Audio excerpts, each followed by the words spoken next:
Hello guys, magandang araw. At this video, ituturo ko po sa inyo kung paano natin i-test ang ating mga transistor.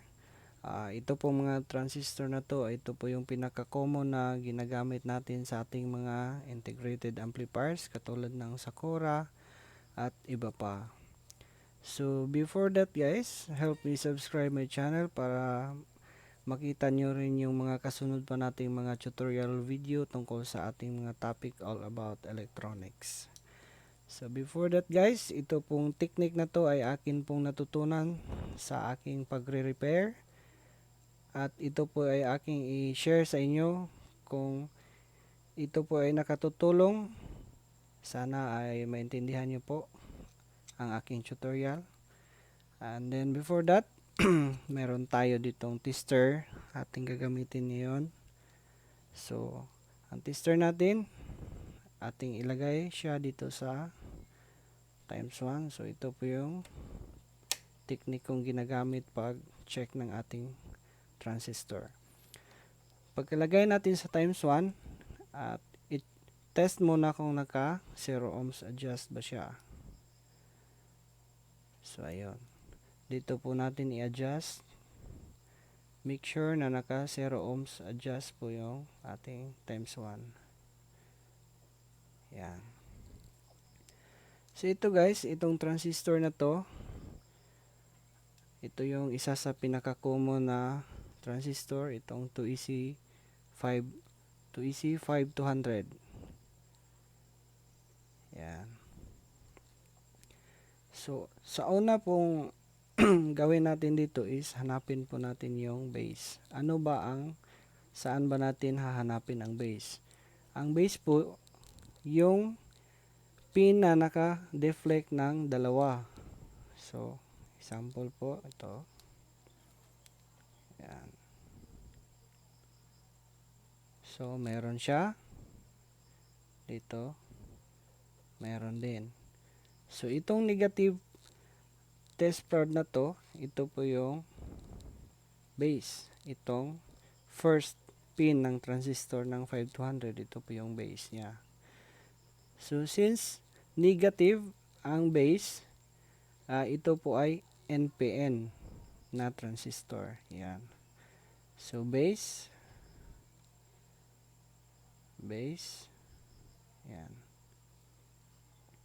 Dapat naka-deflect siya sa dalawang pins. So, try natin i-compare sa opposite side.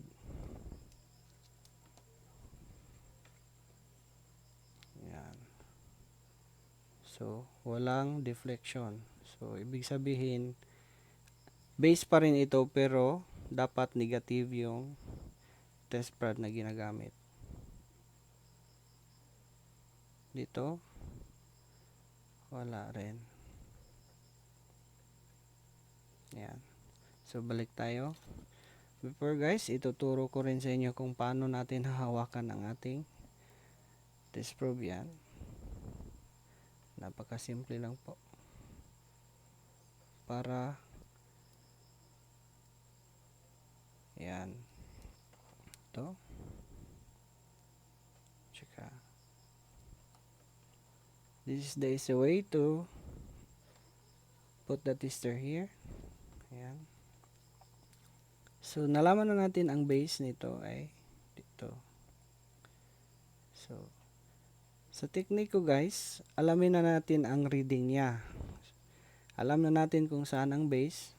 The next is, atin po siyang i-detect kung okay lang ba ang transistor nito. Pwede pa ba siyang gamitin or hindi na siya pwedeng gamitin. Sa akin pong technique is isa lang po ang aking palatandaan na okay ang transistor. Kapag nag-reading siya, napakalapit sa 5 kilo ohms. Yan. More or less 4 at saka 5. Ang good transistor ay dyan lang talaga paulit-ulit ang reading niya kung naka times 1K at make sure na naka adjust yan sa 0 ohms. Yan. Dapat dyan 4 to 5 lang yan. Halimbawa naman itong isang sirang 5200 na to. So pag test mo, kailangan isang beses kung pwede malaman mo na kung sira ba ito or magagamit pa. So sa isang test malalaman natin ngayon kung sira na ba itong transistor na ito. Yan. Try natin. So sa reading niya is nag-short siya. Short to zero kahit saan tayo mag-test ng pin niya. Yan. Naka-short. Ibig sabihin ng short ay hindi na po siya pwedeng gamitin natin dahil sira na po itong transistor na to. Yan. So, sa isang test mo lang, malalaman mo na yung transistor na sira na siya kapag nag-zero agad. Yan. So, isang test mo lang. So, nakalagay sa 0. Huwag ka nang mag-test ng kahit anong polarity kasi sa isang test pa lang is nalaman mo na short yung transistor na to. Okay. So, yan lang kasimple po guys. Ito ay short na po ang transistor na ito. And then, meron po tayo ditong dalawang mga drivers ng 5200 at saka 1943. Ito po ang pinaka-common na driver transistor, ang A940. So, same pa rin guys. Ating hanapin ang kanyang base. Base. Yan. Wala. So, opposite. Yan, meron na. So, as you can see, ang reading po ng transistor na ito ay nasa 4 to 5 kilo ohms pa din. So, ibig sabihin, nasa range po siya ng good quality or magagamit pa natin ang transistor na ito. Hindi man ito kasing laki ng 5200, same pa rin sila ng reading. Ito, maliit ng konti, pero pareha pa rin sila ng deflection. Yan. Kita nyo. So, saan ba ang base ng transistor na ito? So, check natin. Yan, ang red po ay ang base.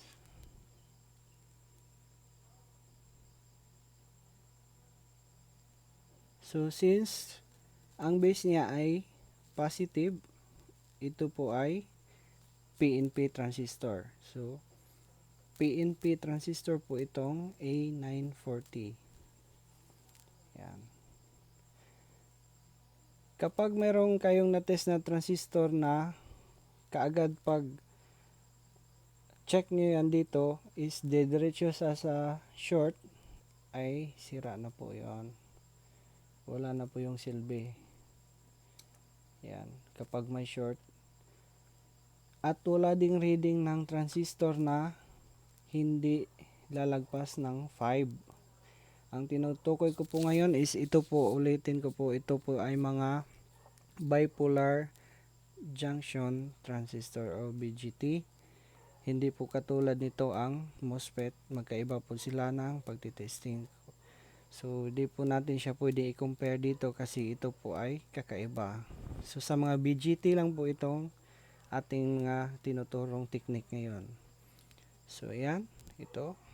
Base niya ay positive.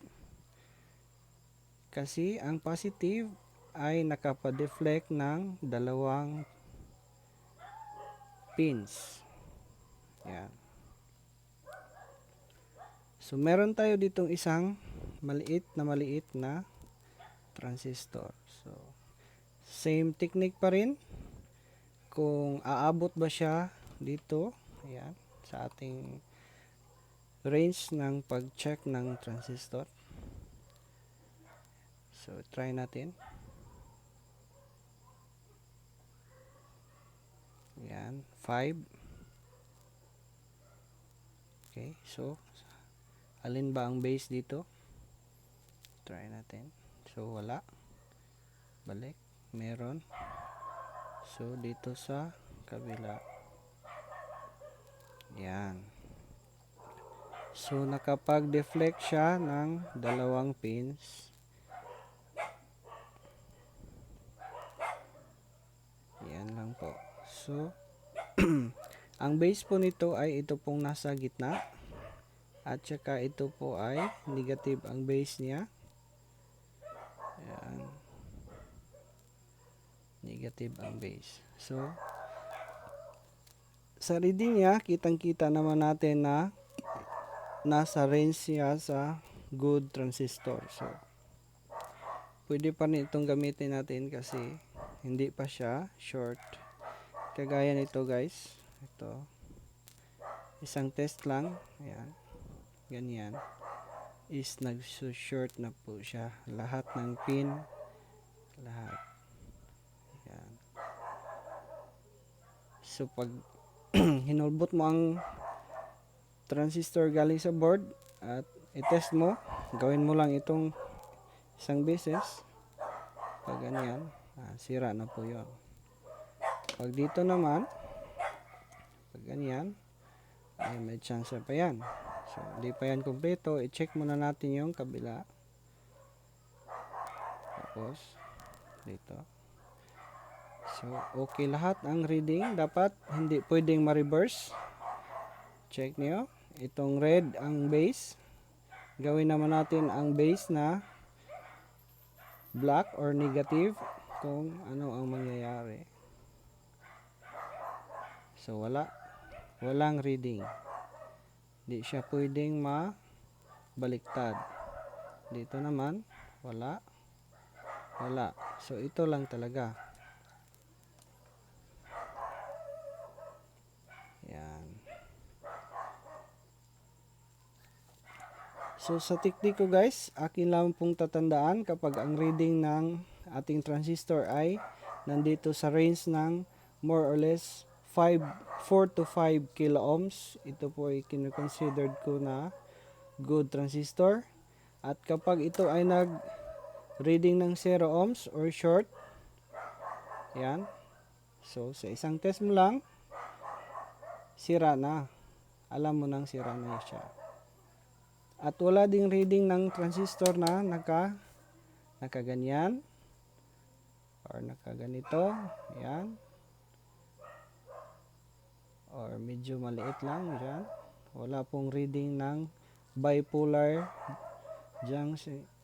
junction transistor na ganyan. So, yan po ang tandaan nyo. Dapat dito lang siya. Dyan.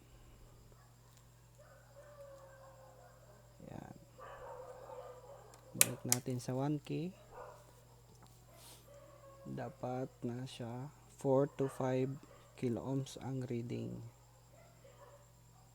Okay guys.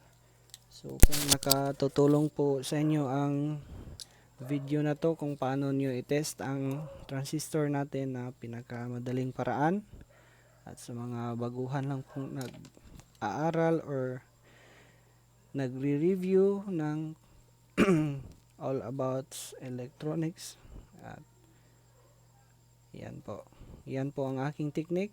Sana po ay nakatutulong sa inyo, at huwag po kalimutang mag-subscribe sa ating channel para sa marami pa nating mga susunod na video na ituturo sa inyo. At maraming salamat po.